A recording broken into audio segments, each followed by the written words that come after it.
The crowd roared like thunder across the massive stone arena. Thousands of aliens from dozens of species filled the seats. They came to watch blood. They came to watch death. The Galactic Games had been running for 3,000 years, and today was special. Today, a human would fight. Commander Lyra Chen stood alone in the center of the arena. The hot sun burned down on her dark skin. Sand crunched under her boots. She was 34 years old, 5 feet 6 inches tall, and weighed only 140 pounds. By galactic standards, she was tiny, weak, fragile. The betting screens around the arena showed her odds of survival at less than 3%. Her opponent was a Kravath warrior named Thulgar. He stood 9 feet tall. His body was covered in thick blue scales that could stop a blade. 4 massive arms ended in claws that could tear through ship hull metal. His species had never lost a fight in the Galactic Games, not once in 800 years. Lyra looked at him without fear. She had volunteered for this. The Kravath Empire had captured a human colony ship carrying 2,000 civilians. The Empire offered a deal. If a human champion could survive 10 minutes in the arena against their greatest warrior, they would release the prisoners. If the human died, the prisoners would become slaves forever. No one expected her to win. They only needed her to last 10 minutes. The gong sounded. Thulgar charged forward like a living tank. Lyra dove to the side, rolled through the dust, and came up running. The Kravath's claw missed her by inches. She could feel the wind from his strike against her back. The crowd laughed. They saw a small creature running from a predator. They saw prey. Lyra had trained her whole life for moments like this. She had fought in 3 wars. She had survived situations that should have killed her a dozen times. Humans were not the strongest species in the galaxy. They were not the fastest. They were not the toughest. But humans had something else. Humans did not give up. Thulgar swung again. This time Lyra was not fast enough. His massive fist connected with her side. The impact lifted her off her feet and sent her flying across the arena. She hit the ground hard and rolled through the sand. Pain exploded through her ribs. She tasted blood. The crowd cheered. First blood. The human was down. Lyra lay in the dust, gasping for breath. Every part of her body screamed at her to stay down. Her ribs were broken. Maybe 3 of them. Moving would make it worse. Fighting was impossible now. But then she heard something. Small footsteps in the sand. Tiny whimpering sounds. She turned her head and saw them. 3 small creatures were approaching her from the edge of the arena. They were cubs. Valith cubs, she realized. Their species looked like a mix between lions and wolves, covered in golden fur with large blue eyes. The Valith were a slave race in the Kravath Empire. Their adults were forced to serve as guards and soldiers. Their children were kept as hostages to ensure obedience. These 3 cubs had somehow gotten onto the arena floor. They were small, barely larger than house cats. They should have been terrified. Instead, they walked straight toward the fallen human. The crowd fell silent. No one understood what was happening. The first cub reached Lyra. It looked at her with those big blue eyes full of tears. Then it did something that made the entire arena gasp. It bent down and began licking the dust from her hands. The second cub joined, cleaning her fingers with gentle care. The third pressed its small body against her side, as if trying to share its warmth. Thulgar stopped his advance. Even he was confused by this scene. One of the cubs looked up at Lyra. It spoke in a small, trembling voice that the translator in her ear picked up clearly. "Please get up," the cub whispered. "Please. You are the first one who was ever kind to us." Lyra remembered then.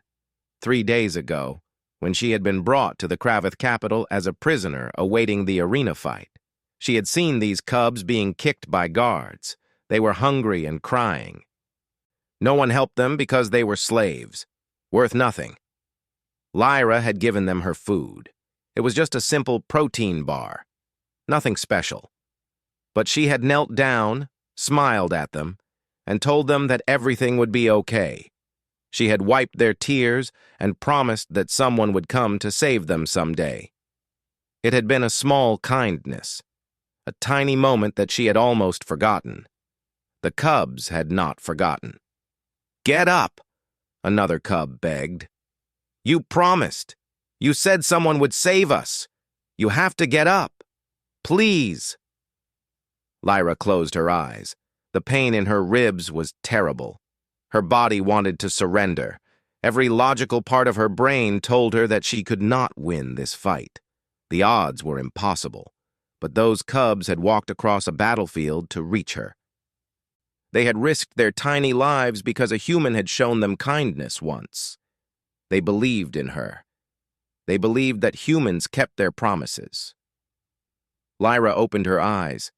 She put her hands flat on the sand. The cubs stepped back, watching with hope. She pushed. Pain tore through her body like fire. She ignored it. She pushed harder. Her arms shook. Her vision blurred. Blood dripped from her mouth, but she rose. Inch by inch, Lyra Chen stood up. She straightened her broken body and faced the giant Kravith warrior. The cubs cheered behind her. Their small voices rang out across the silent arena. Thulgar stared at her in disbelief. "You should stay down, human. You cannot win. Your body is broken." Lyra smiled. It hurt to smile, but she did it anyway. "You do not understand humans," she said. "We do not fight because we think we can win. We fight because some things are worth fighting for." She looked back at the three small cubs. They were watching her with absolute trust, absolute faith. "Those children believe in me," Lyra said. 2,000 of my people are counting on me, so I will stand. I will stand until my legs break. I will fight until my heart stops. That is what humans do." The Kravith warrior hesitated. For the first time in his life, he felt something strange. It took him a moment to recognize the emotion. It was doubt. He had broken her ribs. He had knocked her down. By every rule of nature, she should be finished. But she stood there, bleeding and broken, with fire in her eyes, ready to continue. Thulgar charged again. Lyra moved differently this time. She was slower because of her injuries. But she was also smarter. She had been watching him, learning his patterns. Humans were good at that. They learned. They adapted. His first strike missed. His second strike missed. His third strike connected, but Lyra twisted at the last moment, reducing the impact.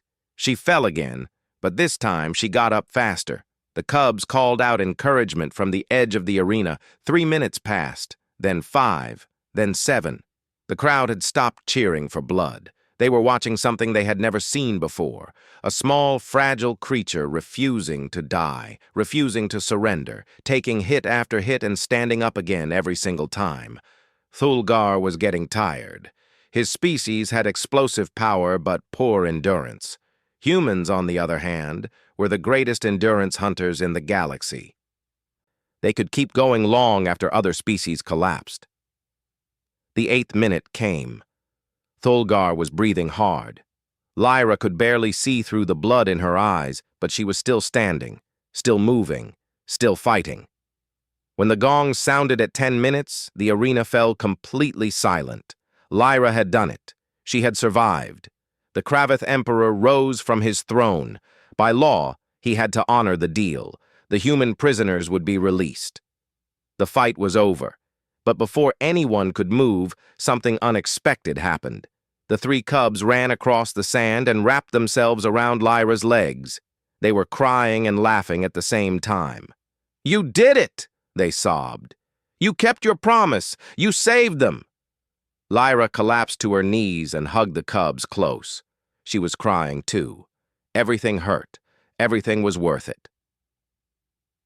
Across the arena, the adult Valith slaves began to move. They walked toward the human who had refused to stay down. One by one, they knelt before her. not as slaves, as free people showing respect. The Kravith Emperor watched this scene with growing fear. He understood now why the ancient records warned against fighting humans. It was not their strength. It was not their weapons. It was their ability to inspire. Lyra Chen stood up one final time, surrounded by aliens who had found hope in her refusal to quit. She looked at the Emperor and spoke words that would echo across the galaxy for generations. "You can knock us down," she said. "You can break our bones and make us bleed. But we will always get back up. We will always fight for those who cannot fight for themselves. That is humanity." The cubs held her hands as she walked out of the arena. Behind her, the crowd was no longer cheering for blood. They were chanting her name.